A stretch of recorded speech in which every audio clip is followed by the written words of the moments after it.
As an Indian, and now as a politician and a government minister, I've become rather concerned about the hype we're hearing about our own country, all this talk about India becoming a world leader, even the next superpower. In fact, the American publishers of my book, The Elephant, the Tiger, and the Cell Phone, added a gratuitous subtitle saying, India, the next 21st century power. And I just don't think that's what India is all about, or should be all about. Indeed, what worries me is, the entire notion of world leadership seems to me terribly archaic. It's redolent of James Bond movies and Kipling ballads. After all, what constitutes a world leader? If it's population, we're on course to top the charts. We will overtake China by 2034. Is it military strength? Well, we have the world's fourth largest army. Is it nuclear capacity? We know we have that. The Americans have even recognized it in an agreement. Is it the economy? Well, we have now the fifth largest economy in the world in purchasing power parity terms, and we continue to grow. When the rest of the world took a beating last year, we grew at 6.7%. But somehow, none of that adds up to me to what I think India really can aim to contribute in the world in this part of the 21st century.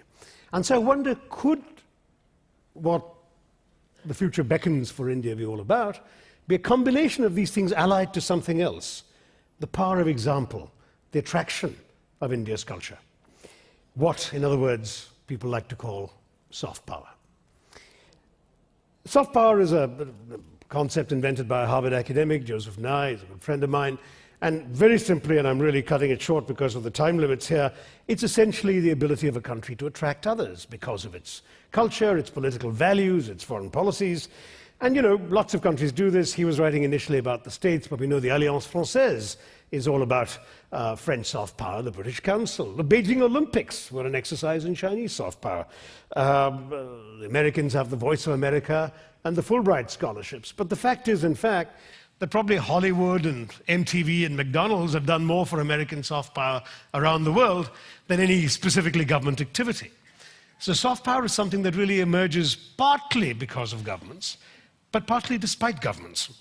And in the information era we all live in today, what we might call the TED age, I'd say that countries are increasingly being judged by a global public that's been fed on an incessant diet of internet news, of televised images, of cell phone videos, of email gossip. In other words, all sorts of communication devices are telling us the stories of countries, whether or not the countries concerned want people to hear those stories. Now, in this age again, countries with access to multiple channels of communication and information have a particular advantage, and of course they have more influence sometimes about how they're seen. India has more all-news TV channels than any country in the world, in fact, than most of the countries in this part of the world put together. But the fact still is that it's not just that. Somehow to have a soft power, you have to be connected. And one might argue that India has become an astonishingly connected country. I think you've already heard the figures. We've been selling 15 million cell phones a month. Currently, there are 509 million cell phones in Indian hands in India, and that makes us larger than the US as a telephone market. In fact, those 15 million cell phones are the most connections that any country, including the US and China, have ever established in the history of telecommunications. But what perhaps some of you don't realize is how far we've come to get there. When I grew up in India, telephones were a rarity. In fact, they were so rare that elected members of parliament had the right to allocate 15 telephone lines as a favor to those they deemed worthy. If you were lucky enough to be a wealthy businessman or an influential journalist or a doctor, something, you might have a telephone. But sometimes it just sat there. I went to high school in Calcutta, and we would look at this instrument sitting in the front foyer, but half the time we'd pick it up with an expectant look on our faces. There'd be no dial tone. If there was a dial tone, you dialed a number, the odds were 2 and 3 you wouldn't get the number you were intending to reach. In fact, the words wrong number were more popular than the word hello. If you then wanted to connect to another city, let's say from Calcutta you wanted to call Delhi, you'd have to book something called a trunk call and then sit by the phone all day waiting for it to come through. Or you could pay 8 times the going rate for something called a lightning call. But lightning struck rather slowly in our country in those days, so it's like about half an hour for a lightning call to come through. In fact, so woeful was our telephone service that a member of parliament stood up in 1984 and complained about this And the then communications minister replied in a lordly manner that in a developing country, communications are a luxury, not a right, that the government had no obligation to provide better service, and if the honourable member wasn't satisfied with his telephone, could he please return it, since there was an 8-year-long waiting list for telephones in India. Now fast forward to today, and this is what you see, the 15 million cell phones a month. But what's most striking is who's carrying those cell phones. You know, if you visit friends in the suburbs of Delhi on the side streets, you will find a fellow with a cart that looks like it was designed in the 16th century, wielding a coal-fired steam iron that might have been invented in the 18th century. He's called an istriwala. But he's carrying a 21st century instrument. He's carrying a cell phone because most incoming calls are free, and that's how he gets orders from the neighborhood to get to know where to collect clothes to get them ironed. The other day I was in Kerala, my home state, at the country farm of a friend about 20 kilometers away from any place you'd consider urban. And it was a hot day, and he said, "Hey, would you like some fresh coconut water?" And the best thing, the most nutritious and refreshing thing you can drink on a hot day in the tropics. So I said, "Sure." And he whipped out a cell phone, dialed a number, and a voice said, "I'm up here." And right on top of the nearest coconut tree, with a hatchet in one hand and a cell phone in the other, was the local toddy tapper, who proceeded to bring down the coconuts for us to drink.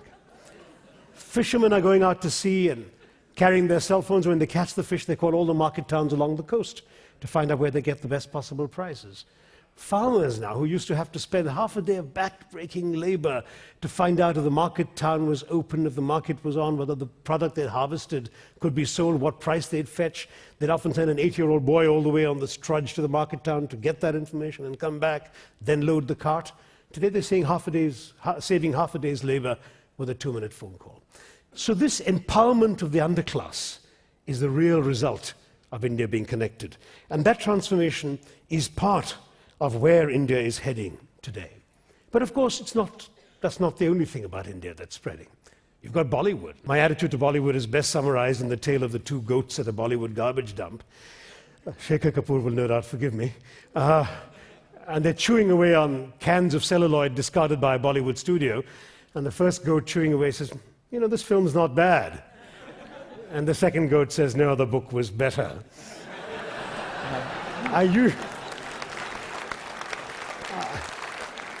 I usually tend to think, Shekhar, that the book is usually better. But having said that, the fact is that Bollywood is now taking a certain aspect of Indianness and Indian culture around the globe, not just to the Indian diaspora in the US or the UK, but to the screens of Arabs and Africans, of Senegalese and Syrians. I've met a young man in New York whose illiterate mother, in a village in Senegal, takes a bus once a month to the capital city of Dakar just to watch a Bollywood movie. She can't understand the dialogue. She's illiterate, so she can't read the French subtitles. But these movies are made to be understood despite such handicaps. And she has a great time in the song and the dance and the action. She goes away with stars in her eyes about India as a result. And this is happening more and more. Afghanistan. We know what a serious security problem Afghanistan is for so many of us in the world. India doesn't have a military mission there. You know what was India's biggest asset in Afghanistan over the last 7 years? One simple fact. You couldn't try to call an Afghan at 8:30 in the evening. Why? Because that was the moment when the Indian television soap opera, Kyunki Saas Bhi Kabhi Bahu Thi, dubbed into Dari, was telecast on Tolo TV. And it was the most popular television show in Afghan history. Every Afghan family wanted to watch it. They had to suspend functions at 8:30. Weddings were reported to be interrupted, so guests could cluster around the TV set and then turn their attention back to the bride and groom. Crime went up at 8:30. I have read a Reuters dispatch, so this is not Indian propaganda, a British news agency, of how robbers in the town of Mazar-e-Sharif stripped a vehicle of its windshield wipers, its hubcaps, its side view mirrors, any moving part they could find at 8:30, because the watchmen were busy watching the TV rather than minding the store, and they scrawled on the windshield in a reference to the show's heroine, Tulsi Zindabad, long live Tulsi. That's soft power. And that is what India is developing through the E part of TED, its own entertainment industry. The same is true, of course, we don't have time for too many more examples, but it's true of our music, of our dance, of our art, yoga, Ayurveda, even Indian cuisine. I mean, the proliferation of Indian restaurants. Since I first went abroad as a student in the mid-70s, and what I see today, you can't go to a mid-sized town in Europe or North America and not find an Indian restaurant. May not be a very good one, but today in Britain, for example, Indian restaurants in Britain employ more people than the coal mining, shipbuilding, and iron and steel industries combined. So the empire can strike back.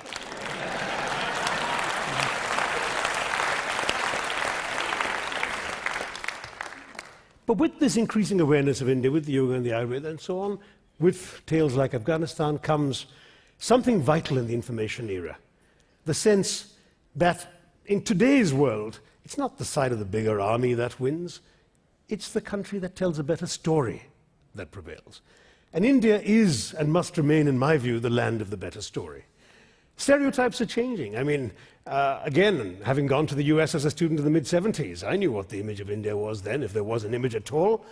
Today, people in Silicon Valley and elsewhere speak of the IITs, the Indian Institutes of Technology, with the same reverence they used to accord to MIT. This can sometimes have unintended consequences. Okay, when I had a friend, a history major like me, who was accosted at Schiphol Airport in Amsterdam by an anxiously perspiring European saying, you're Indian, can you help me fix my laptop? We've gone from the image of India as land of fakirs lying on beds of nails and snake charmers or the Indian rope trick, to the image of India as a land of mathematical geniuses, computer wizards, software gurus. But that too is transforming the Indian story around the world. But there's something more substantive to that. The story rests on a fundamental platform of political pluralism. It's a civilizational story to begin with, because India has been an open society for millennia. India gave refuge to the Jews fleeing the first temple of the destruction of the first temple by the Babylonians, and thereafter by the Romans. In fact, legend has it that when doubting Thomas, the apostle, St. Thomas, landed on the shores of Kerala, my home state, somewhere around 52 AD, he was welcomed on shore by a flute-playing Jewish girl. And to this day, it remains the only Jewish diaspora in the history of the Jewish people which has never encountered a single incident of anti-Semitism. That's the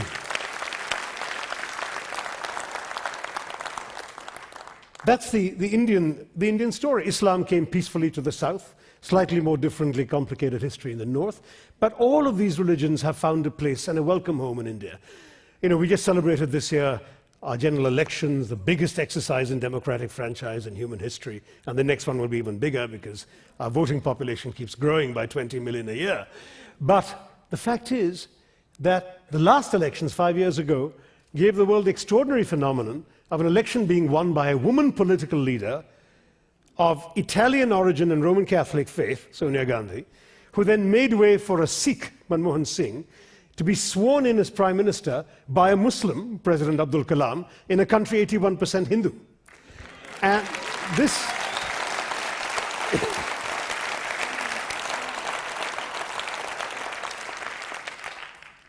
is India, and of course it's all the more striking because it was 4 years later that we all applauded the US, the oldest democracy in the modern world, more than 220 years of free and fair elections, which took till last year to elect a president or a vice president who wasn't white, male, or Christian. So maybe, sorry, he is Christian, I beg your pardon, and he is male, but he isn't white. All the others have been all those three. All his predecessors have been all those three, and that's the point I was trying to make. But the issue is that when I talked about that example, it's not just about talking about India, it's not propaganda, because ultimately that electoral outcome had nothing to do with the rest of the world. It was essentially India being itself. And ultimately, it seems to me, that always works better than propaganda. Governments aren't very good at telling stories, but people see a society for what it is, and that, it seems to me, is what ultimately will make a difference in today's information era and today's TED age. So India now is no longer the nationalism of ethnicity or language or religion, because we have every ethnicity known to mankind practically, we have every religion known to mankind, with the possible exception of Shintoism, that has some Hindu element somewhere. we have 23 official languages recognized in our constitution, and those of you who cashed your money here might be surprised to see how many scripts there are on the rupee note spelling out the denominations. We've got all of that.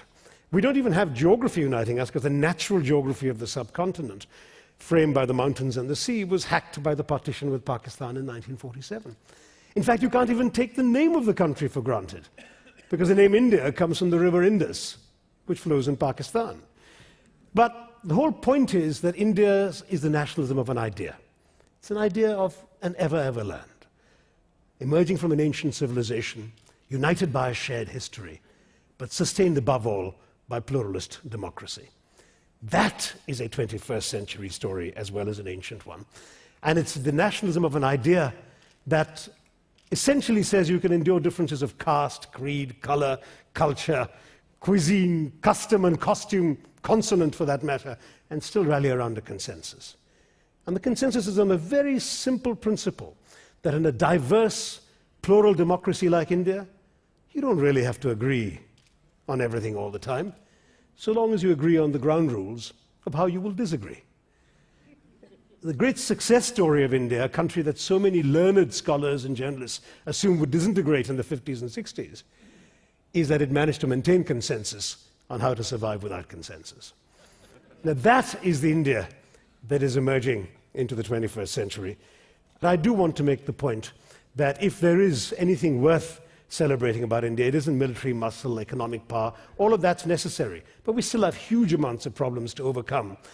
Somebody said, we are super poor and we're also super power. We can't really be both of those. We have to overcome our poverty.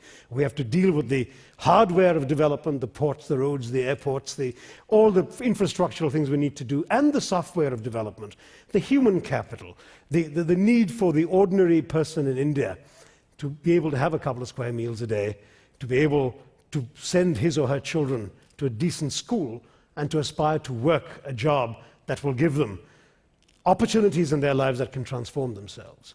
But it's all taking place, this great adventure of conquering those challenges, those real challenges which none of us can pretend don't exist.